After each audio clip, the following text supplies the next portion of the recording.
Assalamualaikum warahmatullahi wabarakatuh. Hai semuanya. Kami dari kelompok 8 memiliki kesempatan untuk mewawancarai pemilik minimarket Subur Makmur Sentosa ini. Nah, sebelum lanjut wawancara, kita pemaparan materi dulu yuk. Assalamualaikum warahmatullahi wabarakatuh. Kami dari kelompok 8 akan mempresentasikan tentang proses pengambilan keputusan terhadap pihak UMKM. Kami dari kelompok 8 yang beranggotakan saya, Hairun Sayu Pramesti. Saya Ezra Artawan. Perkenalkan, saya Rio Halidon. Saya Rustika Indah Parawanti. Nama saya Zufair Riza. Kali ini saya akan menjelaskan apa itu UMKM. UMKM atau usaha mikro kecil dan menengah dapat diartikan sebagai bisnis yang dijalankan individu, rumah tangga, atau badan usaha ukuran kecil. Penggolongan UMKM lazimnya dilakukan dengan batasan omset per tahun, jumlah kekayaan atau aset, serta jumlah karyawan. Pengambilan keputusan. Pengambilan keputusan atau yang sering disebut dengan decision making merupakan salah satu proses manajemen yang penting bagi setiap organisasi. Pengambilan keputusan dapat diartikan sebagai suatu proses pemilihan dari berbagai alternatif sesuai dengan kepentingan-kepentingan tertentu dengan menetapkan suatu pilihan yang dianggap paling menguntungkan. Proses pemilihan ini diawali dengan mengidentifikasi masalah utama yang mempengaruhi tujuan, menganalisis, dan memilih berbagai alternatif. Jenis-jenis keputusan manajemen itu dibagi menjadi dua. Yang pertama ada keputusan non terprogram atau programmer decision, yaitu keputusan yang terstruktur atau yang munculnya berulang-ulang. Yang kedua ada keputusan yang tidak terprogram atau non-programmer decision, yaitu keputusan dikatakan tidak terprogram apabila keputusan itu baru pertama kali muncul dan tidak tersusun. Tingkatan manajemen. Keputusan yang diambil oleh manajer sangat tergantung pada jenis keputusan yang akan diambil. Secara umum, tingkatan manajemen dalam organisasi itu ada 3, yakni yang pertama ada manajemen puncak atau top manajemen. Yang kedua ada manajer menengah atau middle manager, dan yang terakhir ada manajer rendah atau lower manager. Masing-masing tingkatan itu memiliki bentuk tanggung jawab pada setiap permasalahan, sehingga dapat menunjukkan jenjang manajemen yang tepat untuk melakukan pengambilan keputusan. Tahap-tahap pengambilan keputusan. Yang pertama ada riset. Riset yaitu mempelajari lingkungan atau kondisi yang memerlukan keputusan data mentah diperoleh, diolah, dan diuji untuk dijadikan arah tindakan yang dapat mengidentifikasi masalah. Yang kedua ada perancangan. Kegiatan ini meliputi proses-proses untuk pemahaman masalah, menguji kelayakan pemecahan tersebut. Yang terakhir ada pemilihan. Pemilihan adalah arah tindakan tertentu dan totalitas yang terdapat pilihan ditentukan dan dilaksanakan. Nah, setelah pemaparan materi tersebut, yuk lanjut simak wawancara kita.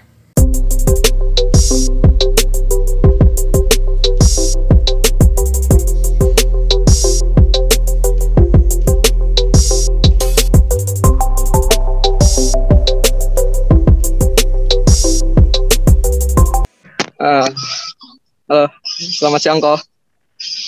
Selamat siang.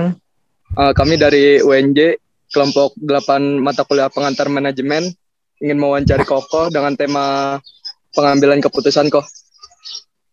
Baik. Baik, untuk mempersingkat waktu Ko, saya mulai sesi pertanyaannya Ko. Silakan Mas. Pertama dari saya Ko, saya ingin bertanya, sejak kapan minimarket yang Koko jalankan itu didirikan Ko?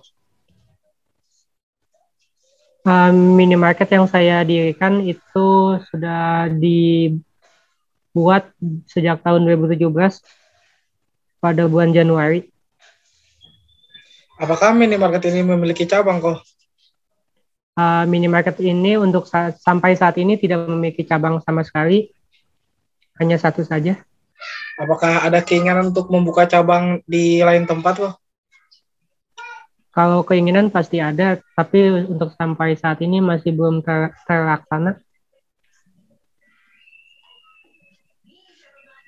Oke, untuk pertanyaan selanjutnya bisa ditanyakan oleh Rio.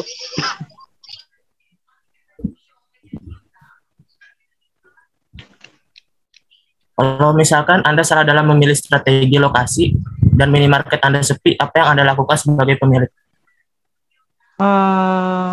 Sebagai pemilik, saya akan melakukan promosi kepada orang-orang terdekat saya dan melakukan membuat brosur misalnya untuk disebar luaskan di media sosial. Mungkin planning awal-awalnya seperti itu. Lalu bagaimana cara Anda menyebarluaskan tentang usaha Anda ini apabila terlalu banyak yang Anda dalam menjalani usaha ini? Cara menyebarluaskannya adalah dari mulut ke mulut. Yang kedua mungkin melalui media sosial. Dan yang ketiga mungkin menarik orang-orang yang terdekat bagi saya untuk membantu usaha saya.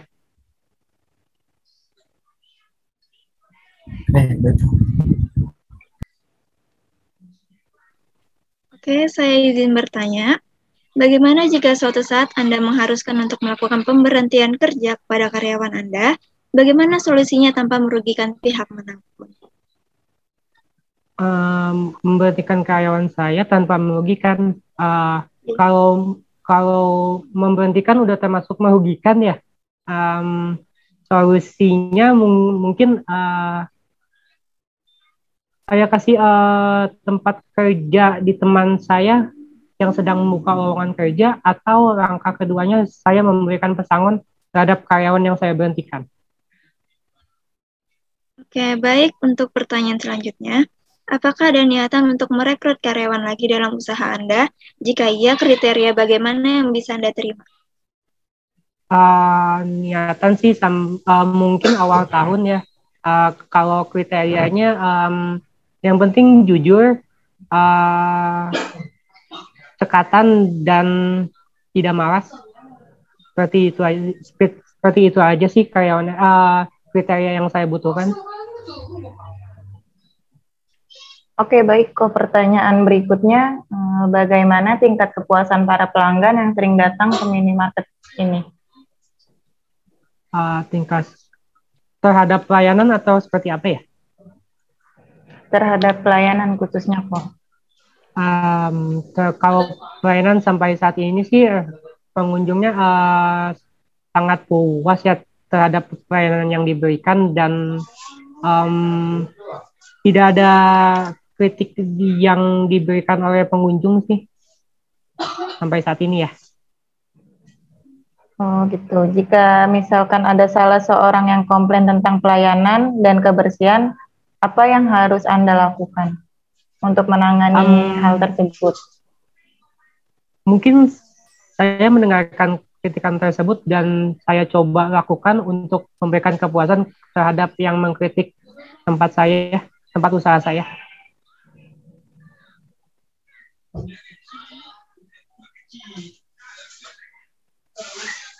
Baik, pertanyaan selanjutnya, selama menjalani usaha ini, apakah Anda pernah mengalami masalah? Apa yang Anda lakukan dan bagaimana cara menyelesaikan masalah itu, kok? Masalah di bidang? Di bidang apapun, kok, selama menjalani usaha ini. Masalah paling masalah harga sih. Masalah harga dengan pesaing ya. Cara mengatasinya itu gimana kok?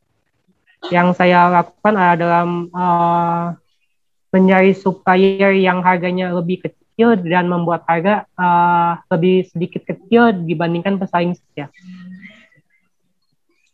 Baik kok.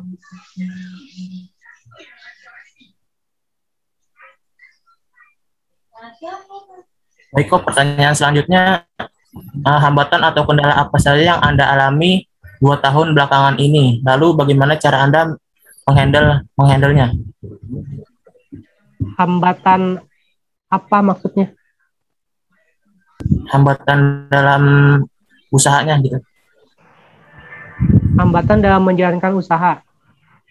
Iya kok, hambatan selama pandemi kok. Hambatan selama pandemi. Hambatan yang dialami sih mungkin omsetnya berkurang ya. Itu kan termasuk hambatan ya. Mungkin cuman itu aja kali ya. Cara menghandle gimana tuh kok? Cara menghandle-nya dengan tadi melakukan promosi ke media-media sosial dan teman-teman terdekat agar bisa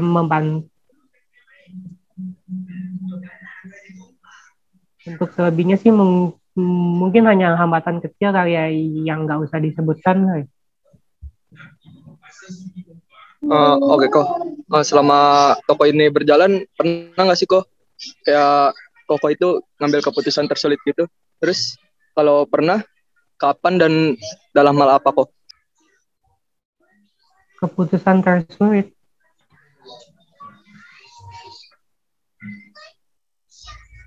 Kalau keputusan tersulit tidak ya. Kenapa? Karena kami di sini mengikuti jadwal gereja dan gak bisa ditentang jadwalnya. Jadi mau gak mau harus ikut ya. Suka gak suka harus tetap dijalanin. Jadi keputusannya yaitu mau gak mau harus ikut keputusan gereja. Kalau disuruh buka ya buka, kalau disuruh tutup ya udah tutup. Karena tempatnya menumpang di tempat gereja di bawah parkiran di parkiran gereja itu sendiri.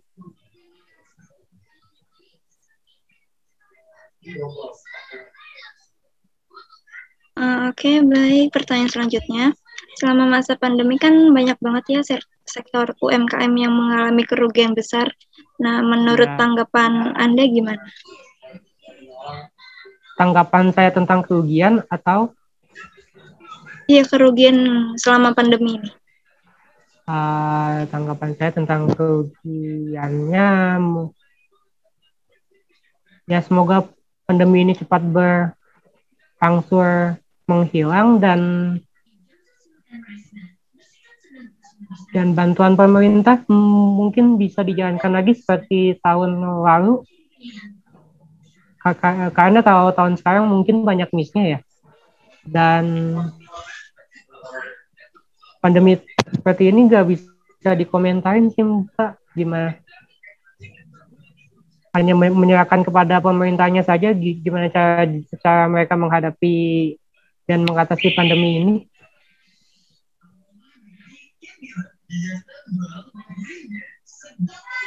Oke, baik Pak. Pertanyaan selanjutnya, jika misalkan usaha Anda terpaksa harus ditutup, langkah apa yang akan Anda ambil?